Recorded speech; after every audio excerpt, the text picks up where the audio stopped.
3, 2, 1. Mr. Thompkins. Good morning. Good morning.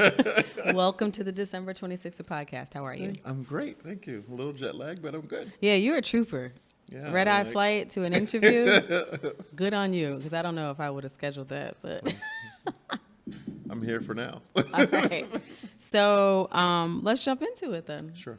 Well, let's talk about first how we met, because we have very just these random but not random encounters with people, and we were in the place that we're recording now. We were here for a meeting about the recording, Okay. and they were closed, but the owners, she Yes, happened to some stop very good by, friends of theirs, yeah. and we just struck up a conversation. Yeah. Well, And, it helps that your brother and I are in the same fraternity. Well, that is true, because alphas are just This in is every corner of the globe. as they should be. It's yes. very fascinating to me how he seems to find one, no matter where we are. We can feel it. Yes. Yeah. So that's how we met you, but just heard a little bit about your story and thought, hey, this could be a great guest for the show. Thank So we're you, happy to thank have you. Yeah, I'm happy to be here. So jumping into it, tell us, who is Nathaniel Toby Thompkins? Well, Nathaniel Toby Thompkins is actually Nathaniel Patrick Tompkins, which is Really? my middle name that no one ever uses, that my mother gave me in honor of the doctor who delivered me. Patricia, her name was. And Nathaniel is my daddy's name because he was from Georgia. And then, of course, Tompkins is my slave master's name, right? That's that family name.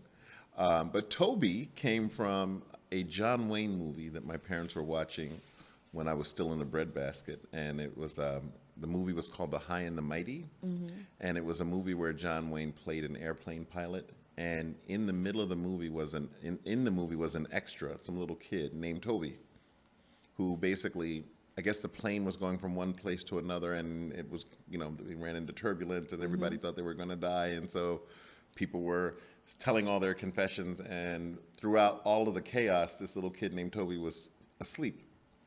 And they decided to name me after an extra in a John Wayne movie. And that's Toby. That's where Toby came from. So were you a calm baby? No. So the name, what the name embodied in the movie didn't quite translate. No, Yeah. I call it my activist name because growing up, my name always got me into trouble. And then Roots happened. Yes, I was going to bring that up, yeah. And when Roots happened, I was, a 6 foot tall, quiet, high school violinist in a desegregated school. And I went from being the quiet black kid who played in the orchestra to Toby!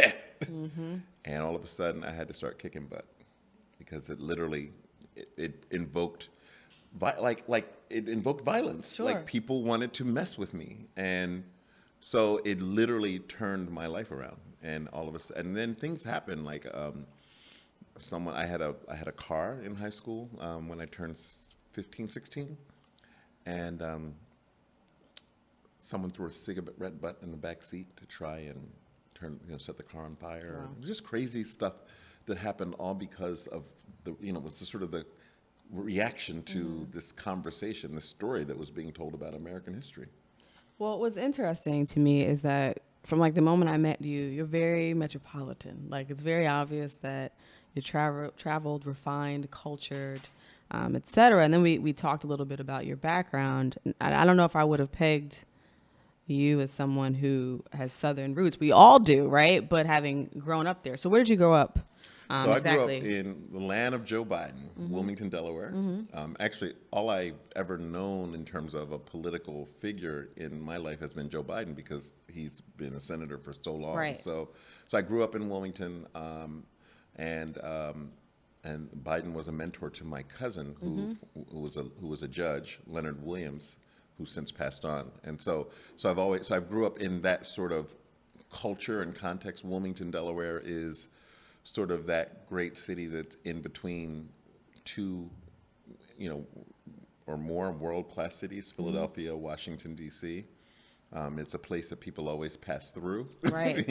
Or they come to because there are no taxes. It's that sort of, but it's never had its own real identity. I always felt like Delaware and Wilmington in particular was where I entered the planet. It was never a place that I felt like was home, and I think I've still on the journey of trying to establish a sense of what feels like home. You know, I never Still. really felt rooted. Yeah. Yeah. My whole life I've lived a lot of places, but they're home for a while. So what was your home life like? Because just the fact that you said like you had a car, in high school, it sounds like a pretty middle class upbringing. It was, we were upper working class people. Okay. Not quite middle class, but yeah, I didn't realize that we were poor until I went to college, like until I went into the world, Yeah. like, but by standards, we were poor. I mean, my mother was a stay-at-home mom. She was an LPN, but when I was born, and I'm an only child, my father insisted that she raise us because they were in their 40s when I was born. And so my father was had done 20 years in the Navy, and then was working, did 22 more years in the Veterans Administration as a physical therapy assistant. Wow. So that was the work. And our day was very, very, I thought everybody grew up this way. I mean, we went to church. My parents were devout Masonic people, father, Prince Hall Masons, my mother, Order of the Eastern Star. So I grew up in that structure. We were, the integrating family at the United Methodist Church, that sort of. So we had a lot of that stuff. Dinner was always at 4:30 every day. 4:30. Wow. 4:30. Right in time to watch Merv Griffin and Dark Shadows. You don't know nothing about that, but yeah. So I grew up in what I thought was that kind of a. I thought that was how everybody lived. I mean, for most of my childhood. And then I went to I was mostly the integrating, child throughout all from elementary school all the way up. But it never I never felt that label until high school. High school was when the conversation changed about who I was as a black child, and I became a young black man, and then all of a sudden fear entered into the conversation, and having to pay attention to how I was presenting in the world, So my mother and father would have put me in a priest outfit if they thought it would have kept me safe. Yeah. Going out into the world every day. Conversations about how to engage with the police didn't happen. There wasn't that kind of threat. There was never a fear necessarily that my child might go out and not come home because of police brutality. That wasn't the case in Wilmington, Delaware in the 70s. That wasn't the case necessarily, at least in my experience where I grew up. But there was still fear, and there were still moments when the fact that I was not aligning up with the stereotypes that many of my colleagues and students were having about what it meant to be, and I was always the only black kid they knew. And I wasn't playing drums, and I wasn't playing sports. And so all of a sudden they were going home and saying, well, my friend Toby plays the violin, and he's great at, sciences, and he doesn't talk like them, And then their parents couldn't rationalize that to them. So they would come back and ask me. And I would just say, well, your grandfather's sick. That's his problem. He's ignorant. Right. And then that would cause a problem, and then I'd end up, Right. So yeah, it was, but my parents always made me hold and defend my voice and my thoughts. So they made me articulate what I was experiencing and how I felt about what I was experiencing. And that I'm thankful to them, because I was never, ever afraid to say, this is what happened, and here's how I feel about it, and here's who I think is accountable. Well, I find it interesting because you hear all these stories about people who grew up with a military parent, especially a military dad, of feeling like they couldn't express their feelings about anything. But it sounds like that wasn't your story. No, it wasn't. And it's part because of my father's upbringing in the South. So my father was born and raised in Albany, Georgia. And what I learned later was that the reason he went into the Navy is because my grandfather, my father got into a fight with some guys. He was coming home one night, and the sidewalks are narrow, and there were a bunch of white kids who were coming down the street, and in those days, if the street was narrow and a black person was approaching a group of white people, they were to step into the street. And my father is a very proper, very proud, man. And he was also a boxer. I mean, he was, and he was not going to do it. He was not going to step into the street around these young white kids. So it went down. They went down. My father knocked them out and went home. It was a fight. Well, the guys started looking for my dad. Mm-hmm. And my grandfather said, "You got to get out of town." And so he went and enrolled him in the Navy. Wow. And that's how my father's career got set. Literally to just stay alive, basically. Just to stay alive, mm-hmm. Yeah. And I later met a woman who actually lives here in Harlem, who I did some work with, whose father was the lawyer in Albany, who used to give black families money when they needed to get out of town. And when you think about, this wasn't that long ago. I think sometimes... This was in my lifetime. In your lifetime, things like this were happening. You had an incident, and if you wanted your family to survive, you took whatever you had, and you just moved. You had to get out of there. Right, yeah, or you put that child on a bus at night, out. Right. Yeah, to the south or the north, because up north, when your child was in trouble, they sent them south. Right. But I didn't know that it happened the other way around, too. Yeah, it's very... So our whole, the Great Migration has always been fueled by racism. Absolutely. It hasn't been about economic opportunity. It's been about racism. Absolutely. And survival. So where do you think your father's connection to and respect for your feelings came from, considering his upbringing, which I assume would have to harden you in some way? So it was my mother. Mm-hmm. My father was the quiet but strong type, but my mother was the Scorpio woman who was not taking anybody's nonsense. So she was the one that would have the conversation. So my bedroom was above the kitchen. So at night when I was supposedly asleep, I heard everything going on downstairs. So it was her telling him, "You need to go take him and do this, that, and the other, or go to the school because you don't want me to do it." That was her. That was her frame. And then he would do it to protect her and me, So, but I think they both co-parented well. I mean, there was never a moment where I felt like I was going to get what I wanted by manipulating one or the other. That just wasn't going to happen in my household, So, yeah. But I think it came from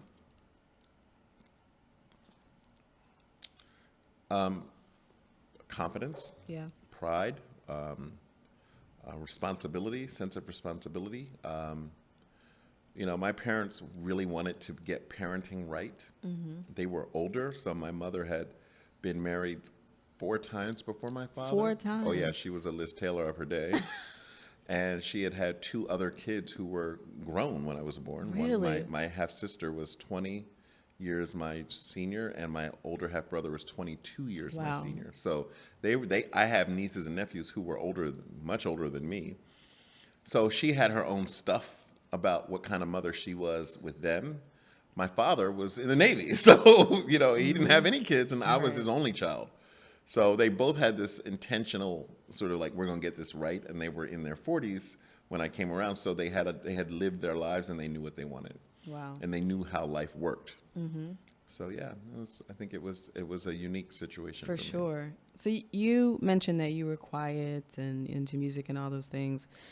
I believe we are inherently who we are, right? Mm-hmm. But do you think, even before you got to high school, being the one to basically integrate your schools contributed to your quiet demeanor? I was quiet on the outside because I was loud on the inside. Okay. So I'm a Gemini, and so I'm always in multiple conversations, and they kept me engaged. And I really was, and as an only child, you learn, you entertain yourself. So I was always very inquisitive, very curious, very much a self-initiator.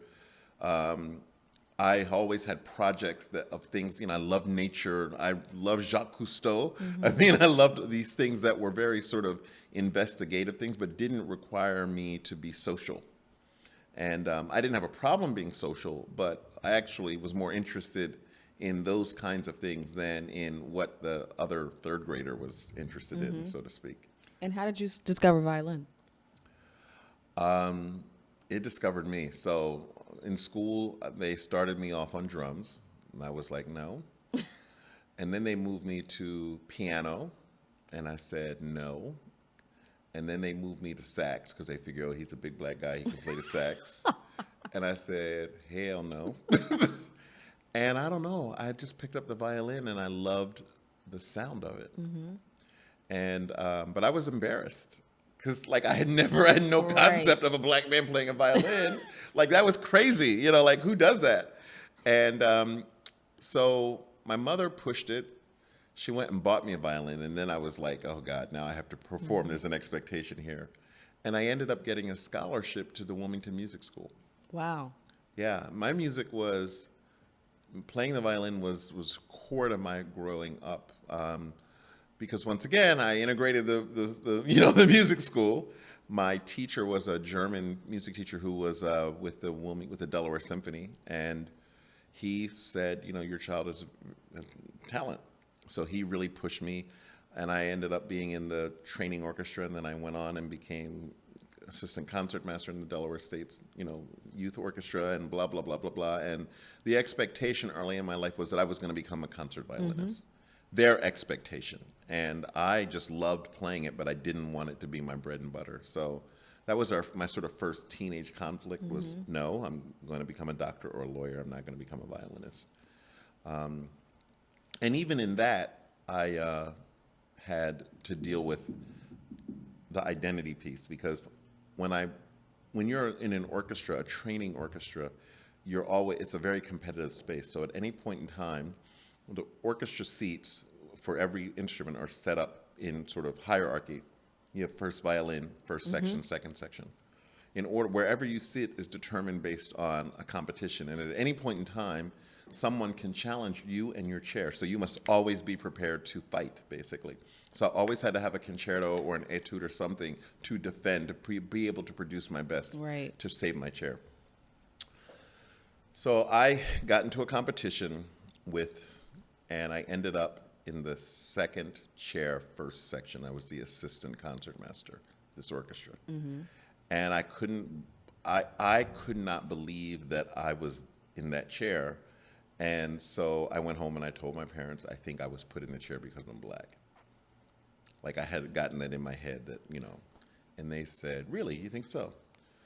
So they take me down. This is where they would do this stuff. I would hate this, but I was used to it. They took me down, scheduled a meeting with the executive director, Mr. Steven Gunzenhauser, and they said, tell him what you told us.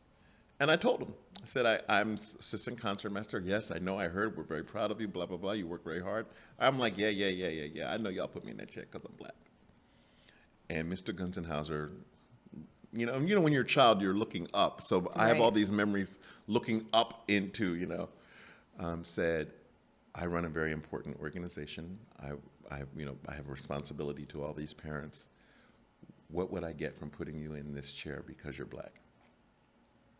I mean, he understood that I was sort of this logical kid, and I didn't really have an answer for him. He said, you're in that chair not because you're black, but because you're the second, you earned it. What I find fascinating about this is if that was the rationale or the reasoning that you had in your mind, say today, I would get it, right? Because people do things for press and clout and recognition, and it's like black student thrives as X and X musician, right?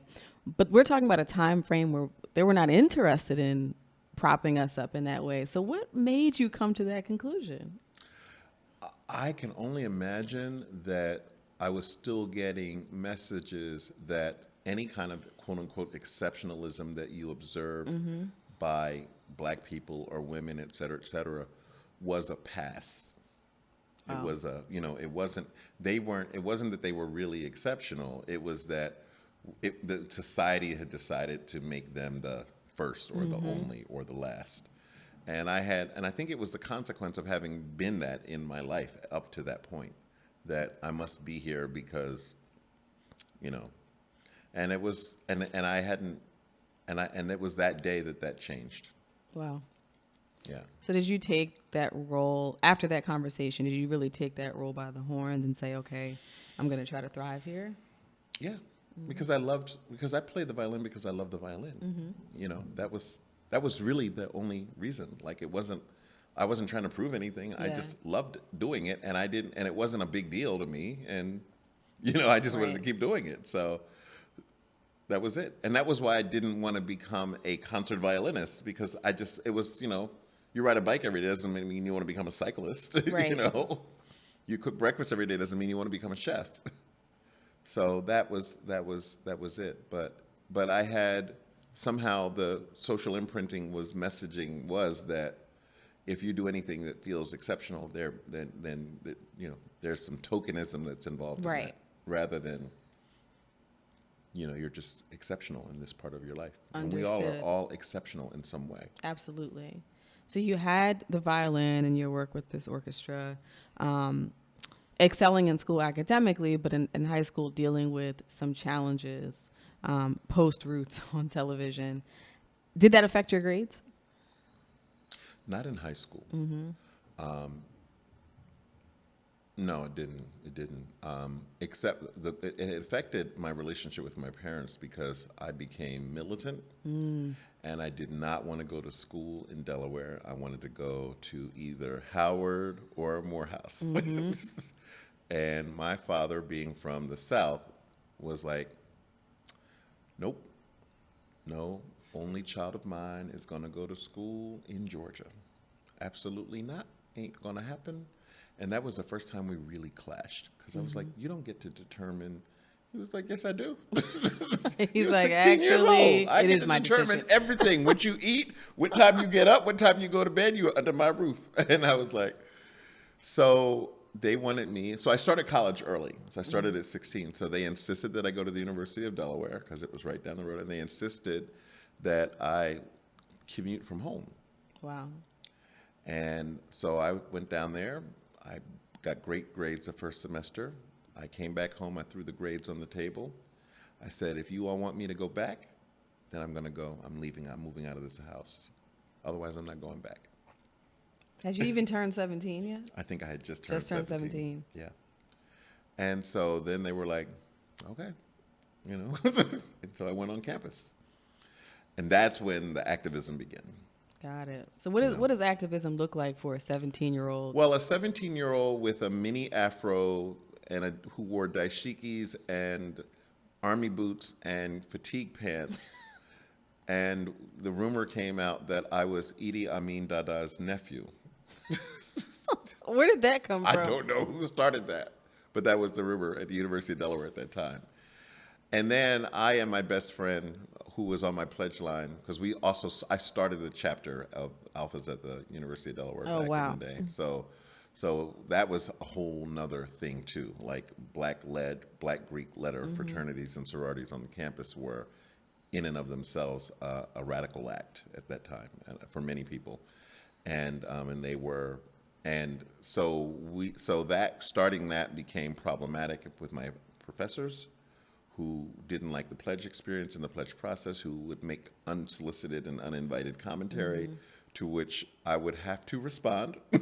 No, you responded, really? Like, Yeah. I haven't even known you that long, and I know that you responded. You know, and my response was always in writing, which made it really stick. You know what I Yeah. mean? Versus in words, because you can't argue with words, right? And then just random stuff would happen. Like one day I was coming home and I was talking to an insurance agent who my parents, because old black folks are into insurance, Yes, yes. So they had an insurance policy out, and they had the insurance agent come talk to me about blah blah blah. And we were walking across the campus, and the white fraternity house was playing a song called "Nigger Go Home" Wow. in the window. And the agent, I didn't even hear it, and the agent heard it first, and I saw him become affected. He turned red, and that was when I heard it. So I wrote a letter, demanded a public apology, took it to the president's office. So And what year was this? 1979. And then that became a big deal, and then I became vice president of the Black Student Union. Then we did the March on Washington. it just sort of, those things just sort of, then it was the Million Man March. These things just sort of happened, because you're black. Like, Right. that was part of my experience. And all the kids that I had grown up with, going to church with, which was where my social circle was. And when they showed up on the college campus and they were white, they didn't know how to speak to me. All of a sudden, I was, no longer Toby Thompkins, who they had, summer camp with. I was that black guy over there. Right. And that was difficult to sort of reconcile. But it sounds like you found your village outside of who you might have gone to school with or fraternized with before college. Absolutely. I mean, my village expands and contracts and changes, at various stages of my life. But then there are people from each village experience that become part of my village. That core nucleus. Over life. So I can look back over my life, and with each sort of innovation of Toby, there are people who can talk about, I remember you back when, and then there are people who can only know me as Toby with locks, and there are people who can't imagine me with locks, and, so I think that's the life for most of us, So do you think as you got deeper and deeper into activism in college that your career aspirations changed?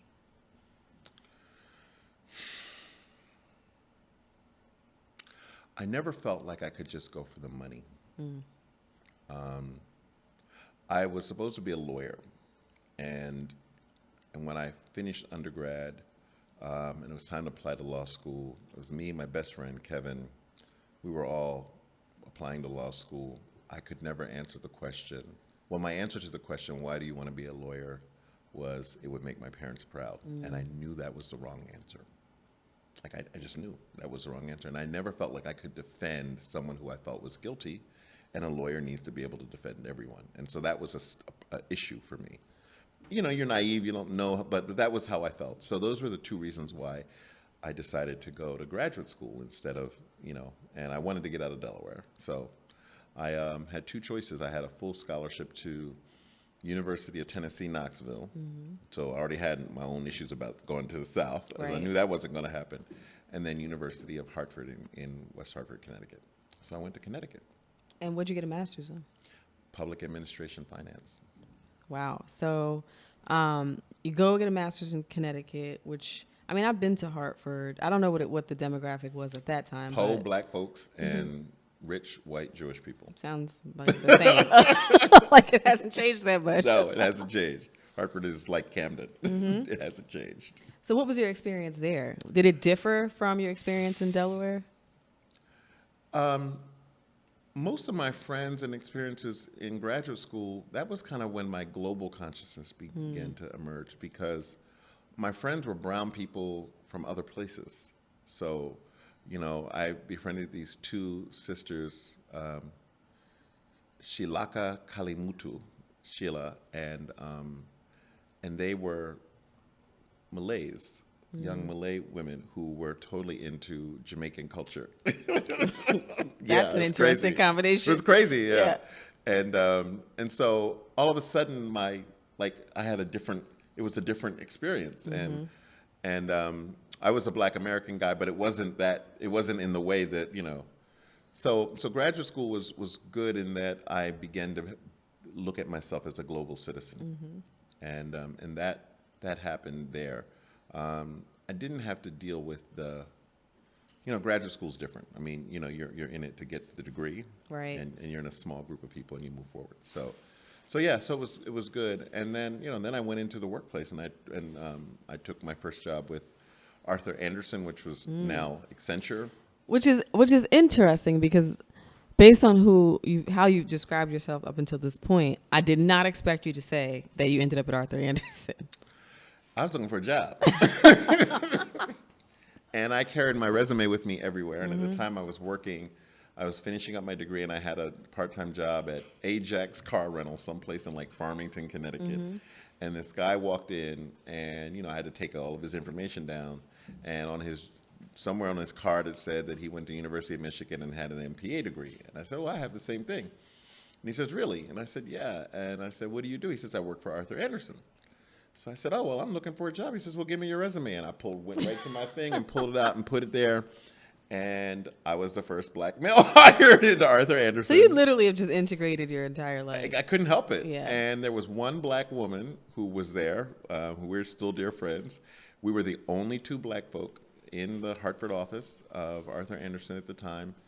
And once again, what got me in was that I had done a summer internship, and I knew the mayor. The mayor was black, and they needed some color to get those contracts. Right. So there's always that backstory. Like, you thinking, you don't even know all the things that people are looking for when they look at you. So I was there, and I'll never forget, probably the biggest experience there was the managing partner, Roger Gelfenbein. I'm giving names. Why not? You remember names You don't very forget. well. These are people who shaped you. Yeah. And they brought me into his office one day, and he said, we need some folks more like you. Can you have any of your friends looking for a job? I said, oh, you all need some black people? Okay. Gosh. And I was like, bap, bap, bap, bap, bap.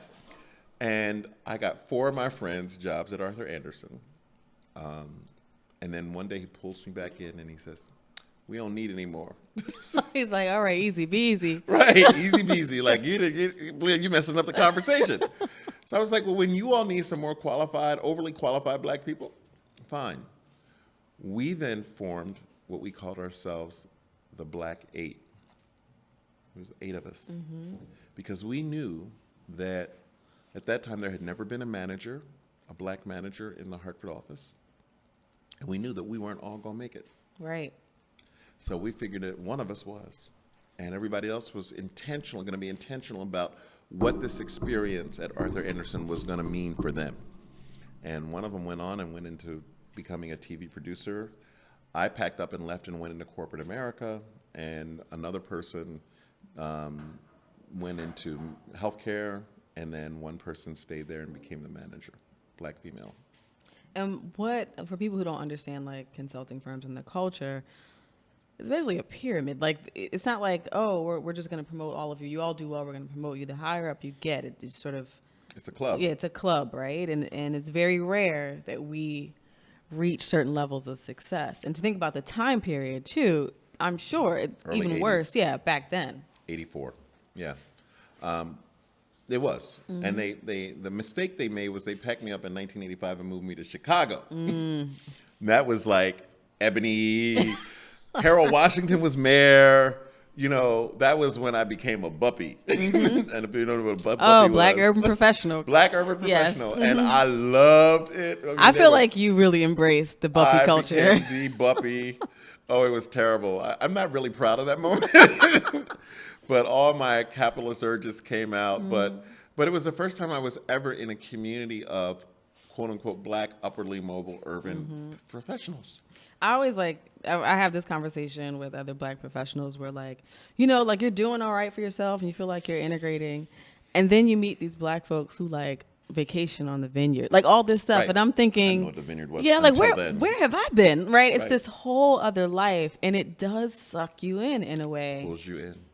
That's when I learned about the Boulets and the Jack and Jill and all that sort of stuff. But the difference in that time is that I'm a black gay man. And so all of the very talented many of the black people I knew at that time were also very talented, Harvard, Yale, medical doctors, et cetera, et cetera. And this was at the height of HIV. And so I would go, literally, it got to the point where I would go to a party and the room would be filled. Imagine I'm sitting here, there are 5 people in this room, and the next party, one's gone. Wow. Because back then, AIDS took you out. It wasn't, like you catch pneumonia and you're gone. You would, no one even knew that maybe you didn't even know. And so at the time, I also went to Trinity, which I don't know if you know, Trinity was the church of Barack Obama and Michelle, but it was also the church of Reverend Jeremiah Wright. So I was there in the congregation. I did not know the Obamas. They did not know me, as far as I know. But we all knew Reverend Wright. And Reverend Wright was a real savior because he would officiate over the funerals of these young, talented, gifted black gay men. Really? While we all stood in the room, terrified, traumatized, and in the closet. That was going to be my question. Were you out, or was this a secret at the time? It was a secret. I mean, it was a secret. It wasn't like, and there were things we had to do, there were, very quote unquote beautiful professional African American women who were lesbians. So everybody paired up to be the, because you had to show up a certain way. And then I also, because of my activism, did volunteer work in the LGBT community in Chicago, and that turned into, that was my work that I did because I cared. And then, but someone in high up in the company at that time found out and tried to out me. Really? So I went in to quit. I went to my boss and I said, look, I got to quit. And he was like, why? I said, because I just can't do this anymore. And I was the chief.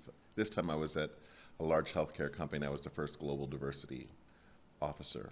And this person was trying to push the issue of LGBTQ inclusion on the table because they were in the closet and they were trying to sacrifice me as the person.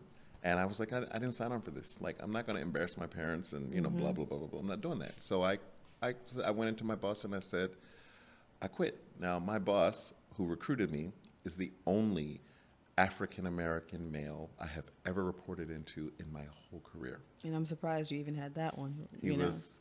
He, other than my father, has had the greatest influence on me. Like, he growed me up.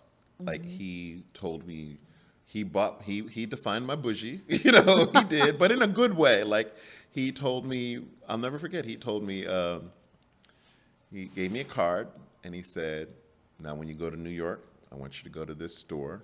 I want you to have them take your measurements and you order your shirts from here. I knew there was going to be like a tailored shirt or suit somewhere in this conversation. That store was called Paul Stewart.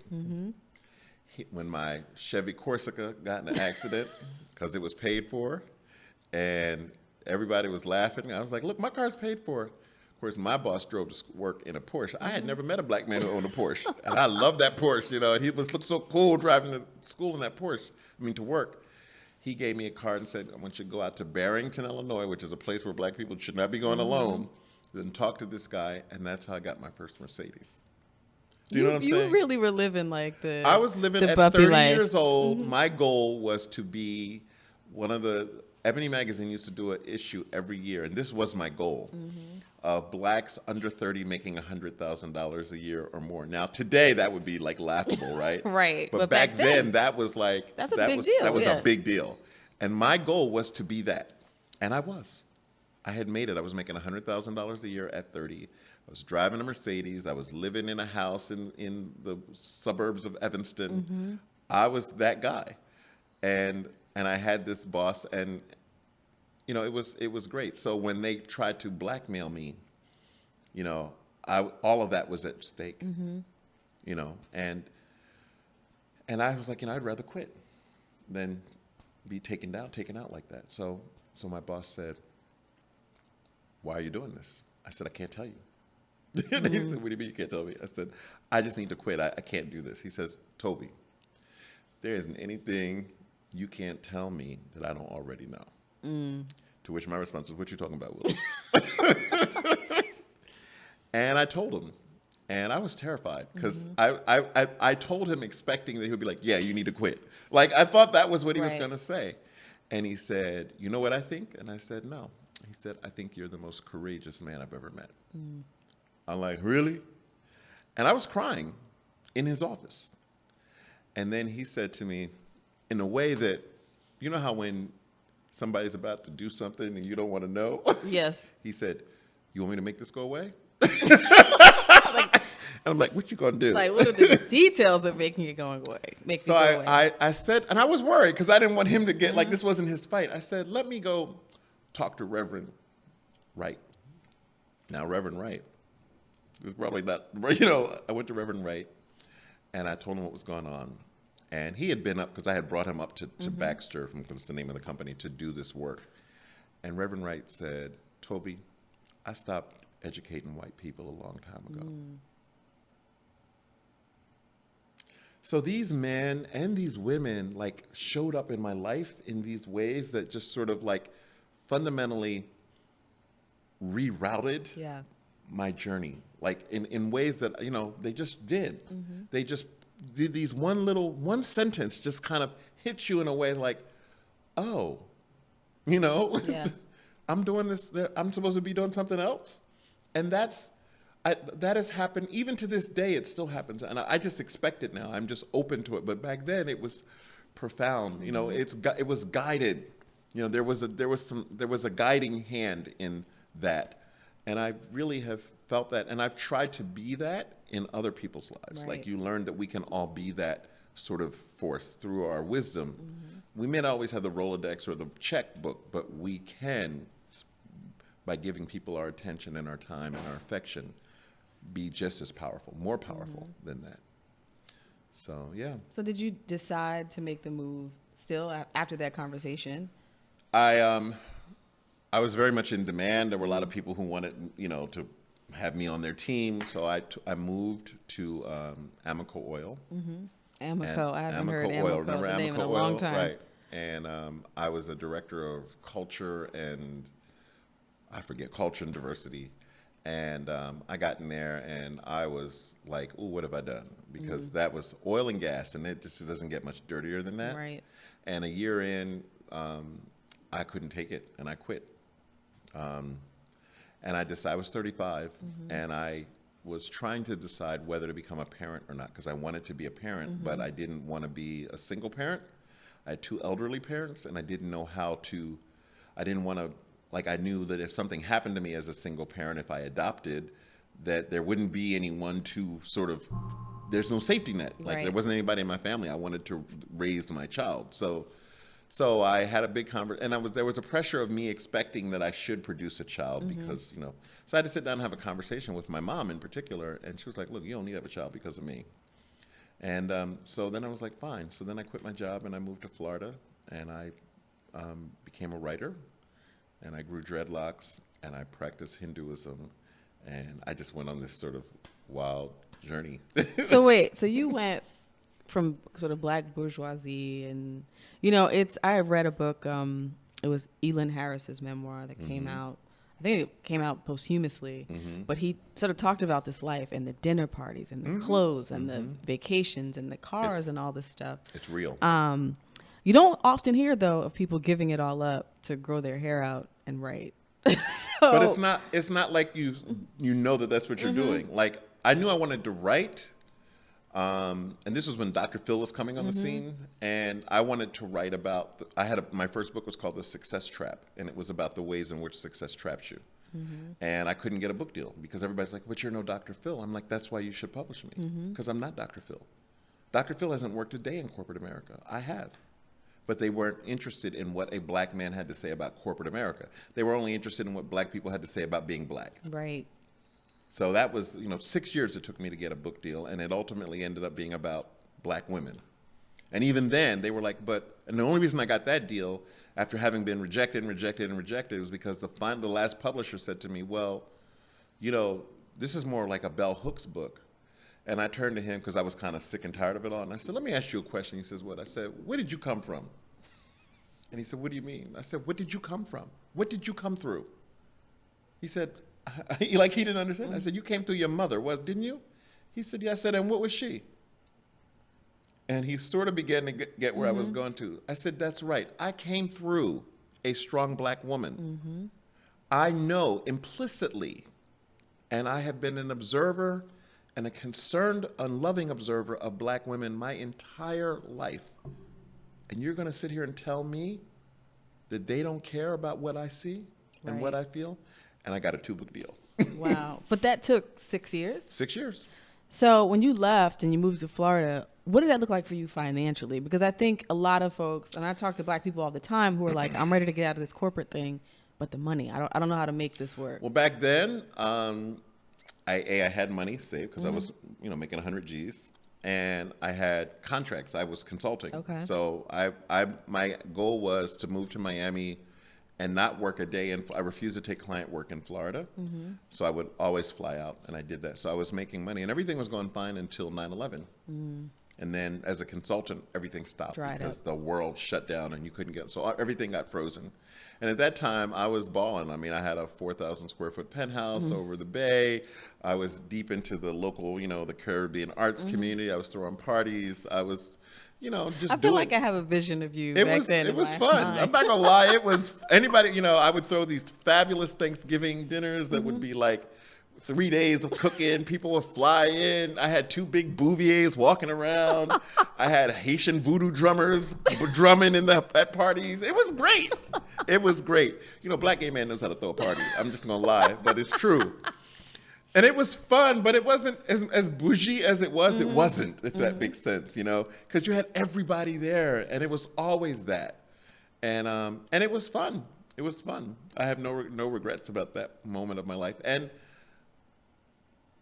yeah, I welcome that. So the work dried up after 9/11. Then I moved to New York A very expensive city. What drove you to come to New York? because I realized that I was in Miami having a great time, but I had not finished what I came there to start, which was to get a book contract. Okay. And then I had to wake up and go, okay, so the center of the publishing universe is not South Beach. True. It's New York City. So I moved up, slept on a friend's sofa, and said I was only going to stay there for a year, get a book deal, and then go back to Miami. That didn't happen. I ended up being in and out of New York now almost 20 years. And I packed up, came to New York, got the book deal within 3 months. Book came out in 2004, the first one. Second one, which was The Real Lives of Strong Black Men, was due to come out in 2007. And then I was going to move to Cape Town and do some work with the BBE board members in the mining sector. And in the midst of that, while traveling on a client trip, I had a bilateral pulmonary embolism. Oh, wow. Ended up off my feet for 6 months, and then in recovery for a year. So at that point, my whole life changed. Like, everything was like, you're not going to be able to travel. You can forget about moving to Africa. Every life as you know it, your big shot consultant days, that you can't do that. So I really was, I didn't know what I was going to do. And a year later, as I was recovering, I got a call from a friend who said they're looking for someone to take over this project in Africa, and I think you'd be great for it. And I said, what? And they said, well, it's a responsible mining project in Ghana, and you would be working with the 2 largest mining companies and the local communities to identify and help reverse the consequences of surface mining in the local communities. I'm like, Ghana? That's not Cape Town. That's like the real deal. Do they have power? Do they have electric? They were like, sometimes. So I went for the interview in North Carolina, and I have no background in international development. I had never been on the African continent. I had never gotten a yellow fever shot, any of the things you have to do. And I knew nothing about international development. And I had to present and answer the question, why, what needs to change in in international development in order for it to have a greater impact in Africa? So don't ask me where this came from, but I took one page, I took a PowerPoint page, I grabbed an image of a chicken with lips. What? A chicken. You can Google it right now. There are pictures out there with chickens with lips, right? It's a photo touch-up, right? Chicken with lips, and I took that. That was my presentation. So we get there. I'm in front of all these white people who are looking at me. They don't know me from a can of paint, right? They had never had a black chief of party in this role.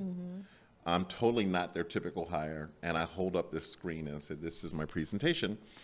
I said, "And this is international development from the eyes of a local villager." And then I held up the image of the chicken with lips, and they're looking at each other like. So let me tell you how anyone know how this chicken got lips? And they were like, we have no idea. I said, so the U.S. government issued a contract to go in and help save chickens in local mining villages. And they said, really? I said, yeah. I said, and so they amassed a team of the top talent of international development people, sent them to this village, and what their assessment of the village, of the local chickens is, gee, their diet is limited to grains. And if we could just give them lips, they could eat so many other things that are, natural to indigenous to the local community, which would provide all kinds of nourishment for them. So they came up with a technology to turn their beaks into lips. And now the chickens have lips. And they got it. They were like, oh my God, we do that, don't we? I said, yeah. I said, you do it every time you put water into a village. And you then tell the villagers that they have to pay for that water because it's being pumped in, rather than sending their children to the river every day so that the mothers can have a break from parenting. I said, you do that. You determine for them what better is, rather than listening to them. I said, if you want me to do this job, there will be no chickens with lips. Wow. I got hired. A month later, I was in Ghana. That's a risky pitch. What did I have to lose? I mean, I risked dying because my doctor said, well, I wouldn't fly more than 10 hours, and the flight from JFK to Accra was 9. So I was like, well, I hope we don't get caught up in turbulence. So I made it. So how long were you in Ghana? 2 years. 2 years. Yep. And then my dad died, so I had to come back. And I had an adopted brother who we're not that close, who had done some time for a crime. And so that was difficult because what he did was, really embarrassed the family's name and all that sort of stuff. And then so when my father died, I just sort of felt like an orphan because now both of my parents were gone. So I had to decide, well, do I stay in the U.S. or in New York, or do I go back to? And so I was really ready to just go back to Africa and can pick up. But everything that was coming to me as a next project were in war zones, and I'm like, I'm not doing war zones. No Afghanistans, no Uzbekistans, no stands. I'm not doing that. So I ended up staying in New York, and I realized, well, while I figure this out, what do I want to do? And I had done, leadership development work my whole career and coaching work, and I decided that I wanted to work with these social justice activists because as my book had been out, I would meet a lot of women who were doing activist work who could resonate with the themes of the book. Sure. And I realized they don't have any support.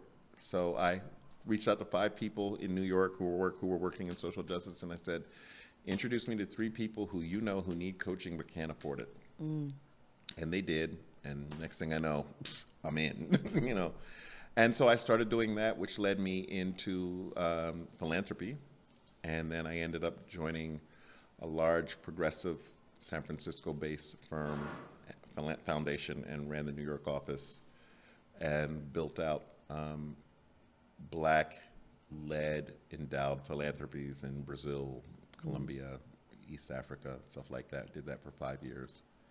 And then I left, and that was in 2016. And I received a fellowship to go to Italy by the Rockefeller Foundation and work on a book that I had been working on called Beautiful Leadership. And Beautiful Leadership was the result of me studying the recurring traits of high-performing, high social impact leaders from across the global South. And I said we need to have a different lens on leadership other than sort of the post-colonial Stephen Covey's 7 Habits of Highly Effective People kind of work. And when I presented my first couple of chapters to my cohort, they said, we love this, but you need to bring this book to life. And I said, well, what do you mean? They said, well, you want to help young, emerging, people, leaders from the global South. They don't speak English, and they don't read books. So that's when I realized that I had to take that somehow and put it into a phone, because I had been all over lots of remote places, and they all have a phone. And that's what's led me to today, is the creation of this tech platform that I'll be basing in Portugal, which is symbolic, right? The home of slavery. That will be for, it's a social learning platform that crowdsources wisdom in the form of podcasts based upon the challenges that we face in our personal and professional lives. And so it'll capture local, culturally relevant content. Eventually we'll be able to do it in and across languages. It has a whole deep learning, machine learning background to it to be able to interpret and extract critical human attributes and emotions. And it'll be used as a personal and professional development tool that will give you a sort of memory of the challenges that you faced in your life, in the various parts of your life, that will be your sort of wisdom record. Memory, to me, is important because the logo is an elephant of company. Safioo is the name. And when you bring together a group of elephants, they're called a memory. So they're not a tribe or a herd, they're a memory. And so I liked that because I love elephants and I love what they represent and all that. So that's what I'm doing now, and I've pulled together a team. I've been working on this for a couple of years now, and I then got into an incubator in Portugal, and I'm moving to Portugal, and I have a global team, which is why I was on the West Coast. And we're going to launch this in about 5 months. So one thing I do find interesting about your story is that you seem like one of those people, like you have an idea, you'll pick up the phone, utilize your network, figure it out, and bring it to life. But when we're talking about platforms and applications of those things, a lot of people, particularly people who look like us, often are intimidated by the technology piece because they can't do it. Intimidating. Yeah, they don't have the network, they don't have the money. So how did you attack that part of it? I'm not a techie, and I have no money. So it's not easy. I've been saying for the past 3 years now, since I've been working on this, that I'm not a tech founder. And a couple weeks ago, a friend of mine said, "Toby, you sound pretty technical to me right now. You're talking about platforms and this and that and AI and blah, blah, blah." And I guess all I can say is that there's nothing that stops you from learning except you. And so I've had to learn. It's been a steep and nonstop learning curve. I've had to learn, I've had to earn, I've had to network, and you're going to make a lot. I've had to change out my team. A lot of people in the glitz, but then when you bring them on and you say, okay, so do this or you deliver that, they don't deliver. So you got to learn to fire fast. And they come in all colors, by the way. Let me just add, and this is just everybody will promise and not deliver. Right. So you have to learn who delivers, and most importantly, you can't quit. You just cannot quit. You cannot say, "Oh," you can't have a plan B. Yeah. Plan Bs are nice when when what you're doing doesn't really matter. But if what you're doing really matters, if it only happens because you're doing it, then you don't have what do you need a plan B for? You know what I mean? Like, there's no plan B. This is going to happen come hell or high water. The opposite of plan B is hell or high water. So I'm plan A come hell or high water. It's just that. When I decided to write a book, it was write or die. That was the motto in my head. So to me, it was when I decided to move to Africa, it was Africa or Mars. I was like, Africa's easier than Mars. I'll start with Africa first. And somehow you get to that place inside of you, and it doesn't matter whether tomorrow you run into an ocean or a bridge. It's like, I'm getting over it. and I feel like when you have that level of focus, it's easier to let people go who are just not aligned as well. It's necessary. And I have found, even with this show and all the things that DeMarcus and I do, because we're so committed, when someone else doesn't get it, I don't feel like I need to take the time to explain it and try to help you get it. Like, you're just not the one to come alongside in this vision, and that's okay. Let's just keep it moving. But there's a downside. Like, the downside is, and I don't think we talk about this enough, is that I get the whole notion of it being lonely. Like, if you're a creative and you're a generative person in the world, that is, in most cases, a solo journey. It's very isolating, yes. It's very isolating. It's hard to find a partner who gets it, wants to go along with you, or is going down their own road so they understand it. Your friends like it at first, and then they start nodding, and then after that, they're like, "Yeah, well, he's doing whatever his little thing, And then until you throw the party, and then all of a sudden, yeah, I knew you were gonna do it. You need 5 stars, and then you're my Instagram buddy. And it takes so long. And if you know anything about startup culture, the runway, it's going to take some years, right? But people who are not in it, as you mentioned, to your point, they're like, oh, this hasn't happened yet. Like, are you still even working on this? They don't understand the concept of stealth mode, and you've got to go through proof of concept and all this other stuff. And I love how like the startup gurus will be like, well, the first thing you do is you just go out and raise like $250,000 from your family and your friends. Yes, the family and friends around. I'm like, whose are you family? black? Yeah, that's not happening over here. Please, like $250,000 from whose bank are we going to break into? So that stuff just doesn't apply. Right. It just doesn't apply, and nobody's daddy's writing a check for $250. Not happening. It's not happening. So you got to raise it, and you got to still pay your rent, and you got to still help everybody else. Yes. And pay school fees and all the other. You got to do all that stuff because you can't have your dream and not take care of my problems. You know what I mean? Exactly. So you do it, and it gets hard, and you want to give up, but what else are you going to do? Mm-hmm. So that's a great segue. Tell me about a time when you had to be extraordinary on an ordinary day.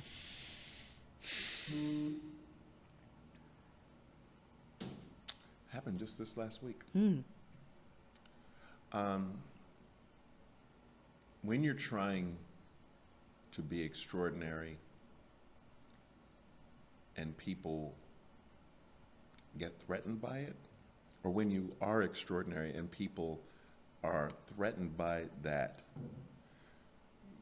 you have to negotiate your own terms for entry and exit. Last week, I went back to an employer my last employer, I hadn't been there since 2015. And, I was the number 2 person in the organization, and the black people there it was like a homecoming, That felt good. I'm there with a client who's a black-led organization, and then there were the only 2 people who were left in the organization, like everybody else that I work with, were the 2 women for whom that represented the greatest challenges for me. And I ran into both of them. And one in particular who, what's the word I'm looking for, who just looked me in the face and said, I know you are the right person for this, but I'm going to give this to this white woman. I'm not giving it to you, even though I know, and I know, and I know I know. I'm not going to do the right thing. Embrace me. And so sometimes the extraordinary thing you have to do is to hold on to your humility. Yeah. And, it's that scene that I love in the movie with Angela Bassett and the fire, where she throws a match. Waiting to exhale. Waiting to exhale.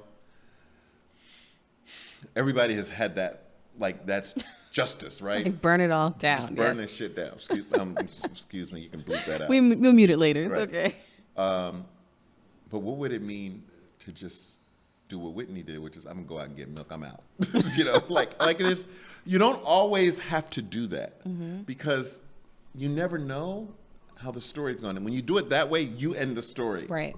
But when you don't, you never know how the story's going to end. And what I have learned in life is that when people do you wrong and you walk away with your dignity and your humility and you're still the better person, you're the extraordinary being, even though you know they're doing you wrong and they know they did you wrong, that they come around. It may not be today or tomorrow, but they do come back around if they live long enough, because, things do happen to people. And they realize and they're apologetic for who they were back then. It doesn't mean that they're any better. Right. And it doesn't mean that they're going to correct what they did. But there's a justice, there's a balancing out. And so that's what happened to me last week. And then I was able to, what the value of that was that I was able to be there after not having been there and walk through that place. And it was really emotional. And I said, what if I had stayed? Like, I didn't have to leave. I could have stayed. But what if my life hadn't happened the way it's happened over these, and I was still here doing everything, because it was comfortable and Right. cushy and beautiful, but it was so empty. But I think that takes courage. That story happens to so many of us, and you might be upset for a day or two, or more than a day or two. you might stew for a few weeks or a few months. But often people swallow that to say, "I'm just gonna stay." It's like better the devil you know, that sort of thing. I never believe that. Mm-mm. Mm-mm. Because the devil you know knows you, Right. and that's why you can't stay. The devil you don't know you, so you can outdo that devil. I like that. But the devil you know knows you. That's So true. you got to leave that devil alone. You stand in that devil's game. I don't stay in the devil's game. I hear you there. I'm with you. That's more my speed.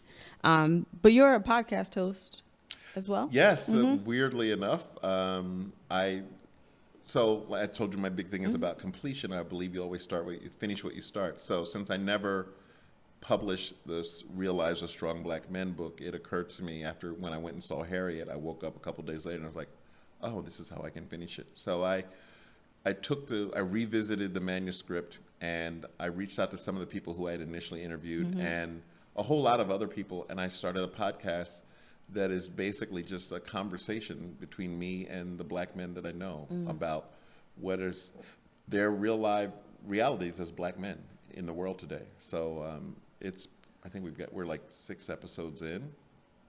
I publish it every 2 weeks, twice a month. The last one just came out, I think, yesterday. It's about a young brother who served time in Afghanistan.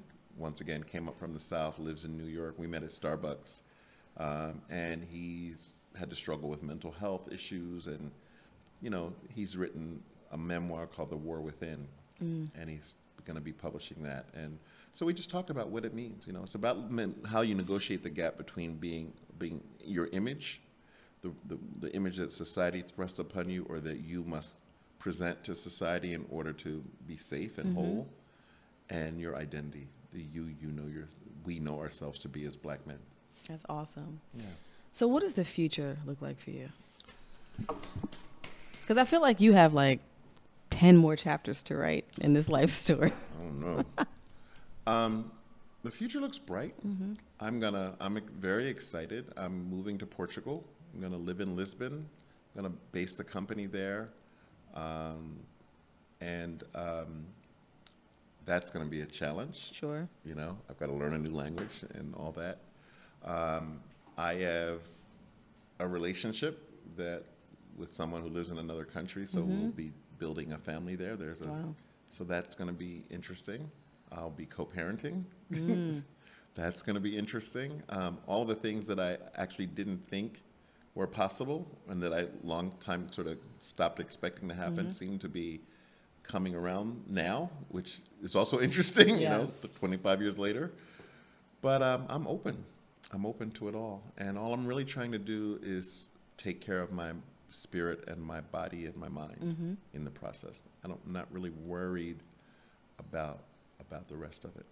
That's awesome. Yeah. Well, listen, I'm looking forward to Safioo.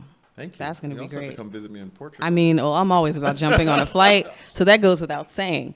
But where can people find you and your collateral and what you have out there in the world right now? So, the company, when Safioo launches, there will be a free version of the platform. So I would encourage everyone to do that. If you go to the website now, www.safioo.com, you can enter in your email address and we'll let you know when it launches. So that's one place where you can be connected. My personal website is tobythompkins.com. So if you want to look at my writings and readings and all that stuff, you can go there. And then the podcast is The Real Lives of Strong Black Men. So it's on all the platforms, Anchor, Apple, Spotify. You can download that and listen to it there. Well, I feel like we only skimmed the surface. There's so much more we could have discussed. This might end up being a part 2. Maybe it'll be live from Portugal at some point. Yeah, yes. I'm definitely trying to start a zip code in Portugal. Yes, so, absolutely. Some black folks who want to come over there and, because it's cool. It's a very cool place. Portugal presents as white and European. For sure. But it's not. Because you have Angolans and Brazilians and Guinea-Bissau and São Tomé and San Principe and Mozambique folk there. And I'm like, oh. Now, and then you have like other kind of brown people like Nepalese. Wow. You know? Nepalese food is good. Don't I let have anybody- never don't had sleep Nepalese on it. food. It is delicious. They're little brown people. The chef came out and looked at me. I stood up. He was like, "Oh my God!" I was like, "I'm gonna need 2 plates of that." Oh boy. So I feel like I'm gonna have fun. You're gonna you have a know? good time. It's gonna be good. And then I haven't broken out my dishes on them yet. You know, Oh, I pull so- out that lobster mac and cheese. It's gonna be a wrap. Oh, let me find out. That's why you had a house full of people I know, for we Thanksgivings are- back yeah, in the it's day. Fun. So I'm looking forward to it. I always want to look forward and look. I don't think of life as ending, and I Right. don't think of life. I don't think of myself as retiring. I can't be around people who are in conversations of decline Yeah. or deprivation. It's not my thing. You know, no deprivation narratives, please. It's not. I'm like, no. Take what you got, make what you want. For sure. That's it. So yeah, I want to just keep having fun.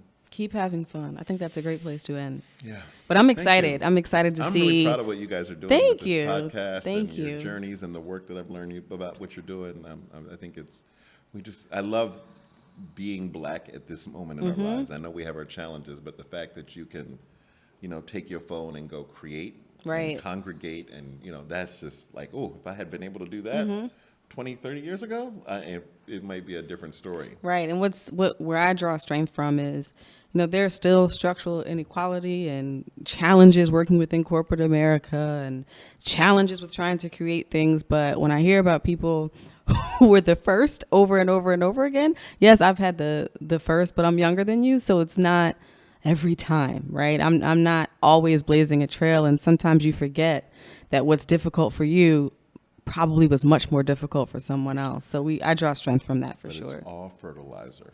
Absolutely. That's all. As long as you remember, it's just fertilizer. It's going to smell, but it's good for you. Absolutely. That's a quotable for sure. Yeah.